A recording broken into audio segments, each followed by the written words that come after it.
दोस्तों, नए वर्ष का प्रवेश बस बहुत जल्द होने जा रहा है और एक सहज मानवीय उत्सुकता होती है कि नया वर्ष कमोवेश हमारे लिए कैसा होगा, सुख समृद्धि के आयाम कितने होंगे, हमारी जॉब में प्रोग्रेस होगी या नहीं, हमारे दाम्पत्य जीवन की क्या स्थिति रहेगी। जो लोग रिलेशनशिप में हैं उन्हें अपने रिलेशनशिप की चिंता सताती है। आर्थिक स्थिति के बारे में हम बहुत सोचते हैं कि यदि हमारी गत वर्षों में आर्थिक स्थिति अच्छी रही है तो वो एज इट इज रहे, और यदि नहीं रही है तो हमारी ईश्वर से प्रार्थना कि नया वर्ष हमारे लिए बड़ा लकी साबित हो। तो यहाँ पर आपकी इस उत्सुकता का निवारण हम अपनी भविष्यवाणियों के स्रोतों से करने जा रहे हैं। तत्संबंध में हम राशि वाइज 2024 के प्रेडिक्शन कर रहे हैं और आपकी राशि के अनुसार आपको यह बताने का प्रयास करेंगे कि नया वर्ष 2024 आपकी राशि के लिए कैसा रहेगा। यहां पर मैं एक जानकारी देना आवश्यक समझता हूं कि ये जो हमारा राशि वाइज फलादेश है, यह आपकी जन्म राशि यानी आपकी जन्म पत्रिका में चंद्रमा जिस राशि पर है वो आपकी जन्म राशि हुई उस पर आधारित है। जन्म लगन को भी आप हमारे इसी राशिफल से देख सकते हैं। इसके अलावा यदि आपके पास जन्म पत्रिका नहीं है, आपके पास अपना जन्म समय, जन्म तिथि इत्यादि नहीं है, तो ऐसी स्थिति में आप अपने नाम राशि से भी हमारे प्रेडिक्शंस को, जो कि हम राशि वाइज कर रहे हैं 2024 के लिए, देख सकते हैं। दोस्तों, मेरा नाम है राजेश साहनी, मैं ज्योतिष और वास्तु मामलों का विशेषज्ञ हूँ। हमारे YouTube चैनल डिवाइन एस्ट्रो में मैं अपने सभी दर्शकों का हार्दिक स्वागत करता हूं, अभिनंदन करता हूं। दोस्तों, संहिता ज्योतिष की यदि हम माने तो किसी भी वर्ष का फलादेश निकालने के लिए, किसी भी वर्ष का राशि के लिए ग्रह गोचर निकालने के लिए मुख्य रूप से 4 बड़े ग्रहों के गोचर को देखने की आवश्यकता होती है। ये है राहु केतु, बृहस्पति और शनि। और जैसा कि हम अपने पिछले वीडियो में आपको बताते भी चले आ रहे हैं कि 2024 में इन 4 बड़े ग्रहों में से एकमात्र बृहस्पति का राशि परिवर्तन होगा, बाकी राहु केतु और शनि की स्थिति वही रहेगी जो कि वर्ष 2023 में थी। तो आइए देखते हैं इस तारतम्य में आज सिंह राशि वालों के लिए 2024 वर्ष कैसा जाएगा। तो शुरुआत करते हैं हम 2024 सिंह राशि। यदि हम ग्रह स्थितियों पर एक नजर डालें सिंह राशि वालों की, तो आपकी राशि से सप्तम स्थान में यानी कि कुंभ राशि में शनि देव का गोचर है, जो कि आपके भाग्य स्थान को, आपकी लगन या आपकी राशि को और आपकी राशि से चतुर्थ स्थान को देख रहे हैं। इसके बाद राहु का गोचर आपकी राशि से अष्टम स्थान में है। अष्टम स्थान में राहु की जो दृष्टि है वो मुख्य रूप से सेकंड हाउस में आपके पड़ रही है। इसके बाद हम बृहस्पति को यदि लें तो बृहस्पति 1 मई 2024 तक आपकी राशि से नवम स्थान में यानी कि मेष राशि में गोचर करता रहेगा, जो कि आपकी राशि को या आपकी लगन को, उससे द्वितीय भाव को और पंचम भाव को देखेगा। जैसा कि आप जानते ही हैं कि बृहस्पति की दृष्टियों में अमृत होता है और यह शुभत्व से परिपूर्ण होती है। दोस्तों, हमारा ये जो राशिफल है, इसे हम अपने राशिफल को, जो कि सिंह राशि के लिए है, 2 भागों में बांटेंगे। पहला भाग 1 जनवरी से लेकर 30 अप्रैल 2024 तक, जिसे हम वर्ष के पूर्वार्ध का नाम देते हैं, और दूसरा भाग बृहस्पति का जो राशि परिवर्तन का दिनांक होगा यानी 1 मई 2024 से लेकर वर्ष के अंत 31 दिसंबर 2024 तक। तो सबसे पहले हम ये देखेंगे कि वर्ष का प्रीवियस यानी पूर्वार्ध आपके लिए यानी सिंह राशि वालों के लिए कितना शुभ होगा, कितना शुभ होगा। तो यहां पर हम पहले आपके लिए कुछ सकारात्मक बातों से प्रारंभ करते हैं सिंह राशि वालों की। तो चूंकि बृहस्पति का, जैसे मैंने बताया कि आपकी राशि पर बृहस्पति की दृष्टि होगी, तृतीय स्थान पर आपकी राशि से दृष्टि होगी, पंचम स्थान पर आपकी राशि से दृष्टि होगी। धार्मिक आध्यात्मिक कार्यों में आपका इन्वॉल्वमेंट बहुत रहेगा। छोटी मोटी यात्राओं की इस अवधि में यानी अगले 4 महीनों में योग बनेंगे। इसके अलावा आप कोई तीर्थ यात्राओं के प्रसंग भी आपके साथ बन सकते हैं, यानी किसी तीर्थ यात्राओं की ओर भी आप जा सकते हैं। इसके अलावा आपके अंदर कभी ऐसा लगेगा कि आप लो कॉन्फिडेंस पे जा रहे हैं, लेकिन बृहस्पति की आपकी राशि पर दृष्टि आपके कॉन्फिडेंस, आपके स्तर को, आपके कॉन्फिडेंस लेवल को मजबूत करेगी, आपकी इच्छा शक्ति, आपकी आत्मशक्ति को बढ़ाएगी और आपके कॉन्फिडेंस को भी बढ़ाएगी। लेकिन यहां पर शनि भी आपकी राशि को देख रहा है, तो थोड़े से मिले जुले परिणाम मिलने की संभावना दिखाई दे रही है। यदि आपका खुद का व्यापार व्यवसाय है तो वो बहुत अच्छा चलने की संभावना है। आपके इनकम ऑफ सोर्स भी अच्छे रहने की संभावना होगी जनवरी 1 से लेकर 30 अप्रैल 2024 तक। इसके अलावा संतान विषयक मामलों में आपको सफलता मिलेगी। हो सकता है आपकी संतान कोई उल्लेखनीय सफलता हासिल करे, या हो सकता है एजुकेशन के फील्ड में आपकी संतान कोई सराहनीय कार्य कर जाए, या फिर जो लोग संतान सुख के लिए अपेक्षित समय का इंतजार कर रहे हैं, तो उनके इंतजार की घड़ियां लगभग समाप्त होती हुई सी दिख रही हैं। आपके परिवार में एक संतान का जन्म होता भी यहां पर हमें दिखाई दे रहा है। इसके अलावा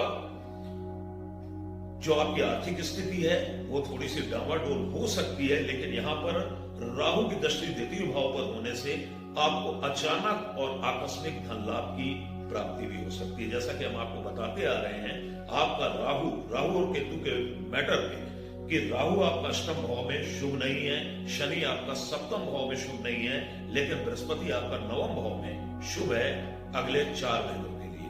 तो बृहस्पति चूंकि, माफ कीजिएगा, राहु चूंकि मीन राशि में है, मीन राशि का स्वामी बृहस्पति है, और यहां पर हम जैसा कि देख रहे हैं कि राहु एक छाया ग्रह है, यानी कि बृहस्पति की स्थिति भी राहु के प्रभाव को दर्शाती है। बृहस्पति का गोचर आपकी राशि से नवम स्थान में कहीं ना कहीं राहु की भूमिका को भी पॉजिटिव कर रहा है, अन्यथा यहाँ पर अष्टम स्थान का राहु आपके लिए बहुत नेगेटिव हो सकता था। फिर भी कुछ नेगेटिविटी रहेगी जिसकी चर्चा हम आगे करते हैं। तो कुल मिलाकर जो अगले 4 महीने ये आपके लिए लगभग शुभ रहेंगे। मैं ये नहीं कहता हूं कि बहुत ज्यादा शुभ रहेंगे, लेकिन आपको कहीं पर अपनी स्थितियों को संभालना पड़ेगा और कहीं पर अपने दिमागी मैनेजमेंट से आपको कार्य कुशलता का परिचय देना होगा। और यदि आप इतना कर सकेंगे तो आगामी 4 महीने का गोचर आपके लिए पॉजिटिव है। इसके बाद हम देखते हैं वर्ष का उत्तरार्ध, जो कि 1 मई 2024 से लेकर 31 दिसंबर 2024 के बीच की अवधि का होगा। इस दरमियान आपकी राशि पर से बृहस्पति नवम भाव से निकलकर वृषभ राशि में दशम भाव में प्रवेश कर जाएगी, यानी कि आपके कार्य क्षेत्र में प्रवेश कर जाएंगे। और इसके साथ ही साथ अष्टम भाव में बैठा हुआ राहु भी आपकी वर्किंग फील्ड का लगभग 50% असर दिखाएगा। चूंकि राहु छाया ग्रह है और उसकी राशि का स्वामी दशम भाव में है, तो इस नाते राहु का भी प्रभाव आपके कार्य क्षेत्र में, आपकी वर्किंग फील्ड में पड़ेगा। तो यहां पर हम आपको सावधानी बरतने की सलाह देंगे। पहली बात तो आप यदि पार्टनरशिप में कोई काम कर रहे हैं, किसी भी प्रकार की पार्टनरशिप है, यदि आप प्रेम संबंधों में हैं, आपके जीवन साथी के साथ आपकी पार्टनरशिप है, या आपकी व्यापारिक पार्टनरशिप है, तो इसे बहुत संभल कर डील करना होगा। अन्यथा इसे लेकर वाद विवाद की स्थिति, तनाव की स्थिति, या व्यापारिक पार्टनर्स से संबंध टूटने की भी स्थितियां दृष्टिगोचर हो रही है। बहुत सावधानी के साथ, बहुत संभल कर आप 1 मई के बाद कार्य करें। व्यापार व्यवसाय यदि आपका पार्टनरशिप में है तो उनमें बहुत अच्छे लाभ के अवसर मिलते हुए आपको दिखाई नहीं दे रहे हैं। लेकिन यदि आप इंडिविजुअल बिजनेस कर रहे हैं, अपना स्वतंत्र काम कर रहे हैं, तो अच्छा संकेत है, आप उसमें प्रॉपर प्रोग्रेस करेंगे, उन्नति करेंगे। इसके अलावा आपको, चूंकि अष्टम स्थान में राहु है, राहु के जो थोड़े से प्रभाव हैं, तो सबसे बड़ा प्रभाव यह है कि आप वाहन चालन में सावधानी बरतें, किसी भी प्रकार की दुर्घटनाओं के प्रति सचेत रहें। जहां पर भी आपको आशंका हो, थोड़ा भी मतलब आपको किसी भी प्रकार का रिस्क नहीं उठाना है, ऐसी स्थिति में आप वाहन चालन अवॉइड ही करें, सावधानी पूर्वक अपनी वाहन को आप चलाएं। इसके बाद हम यदि देखें तो दशम स्थान में बृहस्पति का गोचर चतुर्थ भाव को देख रहा है आपका बृहस्पति, तो भूमि भवन संपत्ति से जुड़े हुए कार्य बनने के योग हैं। आपको मातृ तुल्य स्त्रियों से स्नेह की प्राप्ति होगी। इसके अलावा यदि आप नए वाहन की तलाश में हैं, कोई बड़ा नया वाहन खरीदना चाहते हैं, तो कहीं ना कहीं मई के बाद आपकी ये इच्छा भी सन 2024 पूरी करता हुआ दिखाई दे रहा है। इसके बाद आपका जो लोग किसी भी प्रकार के जॉब में हैं, तो जॉब में किसी भी प्रकार की रिस्क इस टाइम पीरियड में ना उठाएं। और यदि आप किसी भी प्रकार के अनापेक्षित रिस्क अपने जॉब में नहीं उठाते हैं, तो आपका जॉब न्यूट्रल चलने की संभावना यहां पर दिखाई दे रही है। इसके अलावा जो लोग जॉब की तलाश में हैं या जॉब को चेंज करने की तलाश में हैं, उनकी इच्छा भी 2024 का मई के बाद का समय पूरा कर सकेगा। उन्हें जॉब की प्राप्ति भी हो सकती है। नए जॉब वालों को जॉब भी मिल सकता है। इसके लिए आपको व्यापक प्रयास करने ही होंगे। इसके बाद हम बात करें तो कहीं से आपको ऋण इत्यादि की व्यवस्था भी अपने आर्थिक मैनेजमेंट को सुधारने के लिए करनी पड़ सकती। हो सकता है आप बैंक लोन लें, या हो सकता है भूमि भवन संपत्ति के लिए आप किसी भी प्रकार का ऋण लें। तो कुल मिलाकर सिंह राशि वालों के लिए ये जो वर्ष है, ये वर्ष का पूर्वार्ध मैं समझता हूं ठीक ठाक है, लेकिन उत्तरार्ध को आपको बहुत सावधानी के साथ निकालना होगा और किसी भी प्रकार के रिस्क और अनापेक्षित जोखिम उठाने से आपको बचना होगा। अनावश्यक वाद विवाद की स्थितियां आने पर बेहतर होगा कि आप शांत हो जाएं। अब यहां पर हम एक मेन बात जो सिंह राशि वालों को बताना चाह रहे हैं, जो कि पूरे वर्ष पर्यंत आपकी राशि के ऊपर लागू हो रही है, इसमें किसी भी प्रकार का कोई पूर्वार्ध नहीं है, कोई उत्तरार्ध नहीं है। तो सबसे पहले आपको अपनी हेल्थ का बहुत ध्यान रखना होगा। ये सिंह राशि वालों को मेरी एस्ट्रो टिप्स, अपनी हेल्थ का ध्यान रखें। किसी भी प्रकार की हेल्थ इश्यूज आने पर आप प्रॉपर जांच करवाएं और मेडिकल ट्रीटमेंट लें। यदि आप लापरवाही करते हैं, आप किसी भी प्रकार का जोखिम उठाते हैं, जैसा कि हमने आपको बोला, किसी भी फील्ड में आप जोखिम ना उठाएं, तो आपको मुश्किलों का सामना करना पड़ सकता है। जिन्हें ब्लड प्रेशर है, जिन्हें शुगर है, या जिनका कोलेस्ट्रॉल बढ़ा हुआ है, हम ये कुंडली के बेस पे आपको बता रहे हैं, आपकी राशि के बेस पे बता रहे हैं, हम अपने मन से बीपी शुगर नहीं करते। तो उन्हें विशेष रूप से बहुत सावधानी इस पूरे वर्ष रखने की आवश्यकता होगी। वर्ष खत्म होगा तो आप देखेंगे कि आपने दवाइयां गत वर्षों की तुलना में इस वर्ष ज्यादा खाई है। आप डॉक्टर के पास गत वर्षों की तुलना में, शायद हो सकता है आप डॉक्टर के पास इतना कभी ना गए जितना आपको इस वर्ष जाना पड़ेगा। तो जितना आप अपना रूटीन नियमित रखेंगे, अपनी लाइफ स्टाइल को सुधारेंगे, अपने जीवन में योगा, व्यायाम और जिम इत्यादि को शामिल करेंगे, उतना ही ज्यादा फिट रहेंगे, उतना ही ज्यादा स्वस्थ रहेंगे। लेकिन बार बार मैं कहना चाहूंगा, हेल्थ इश्यूज को आपको निग्लेक्ट नहीं करना है। हेल्थ पर आपको पूरा का पूरा फोकस करना है। ये सिंह राशि वालों के लिए विशेष बात है सन 2024 के लिए। दोस्तों, नेगेटिविटी से बचने के लिए सिंह राशि वालों को क्या करना चाहिए?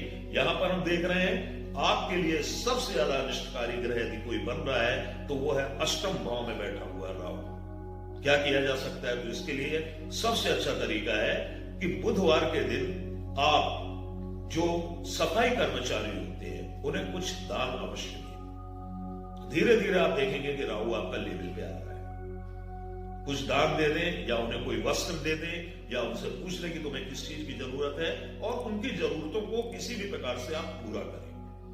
ज्यादा दिक्कत हो तो बुधवार के दिन अपने वजन का 10% लकड़ी का कोयला दिन ढलने से पहले बहते हुए पानी में प्रवाहित कर दें। इससे आपको बहुत रिलीफ मिलेगा। इसके अलावा आप पानी वाला नारियल, जो कि मंदिरों में चढ़ाया जाता है, पीने वाला पानी वाला नारियल की मैं बात नहीं कर रहा हूं, उसे भी आप नदी में या बहते हुए जल में दिन ढलने के पहले बुधवार के दिन प्रवाहित कर सकते हैं। यानी कि टोटल आपको राहु के उपाय करेंगे यदि आप, तो आपको बहुत राहत मिलेगी और अष्टम भाव का राहु आपको बहुत रिलीफ देगा। वर्ष पर्यंत आप राहु के उपाय करते रहें। यदि आप किसी को इष्ट देवता के रूप में पूजना चाहते हैं और अपने ग्रहों की शांति करना चाहते हैं, तो एकमात्र विकल्प है आप हनुमान जी की साधना करें, हनुमान चालीसा का पाठ करें, बजरंग बाण का पाठ करें, या पंचमुखी हनुमत कवच का पाठ करें।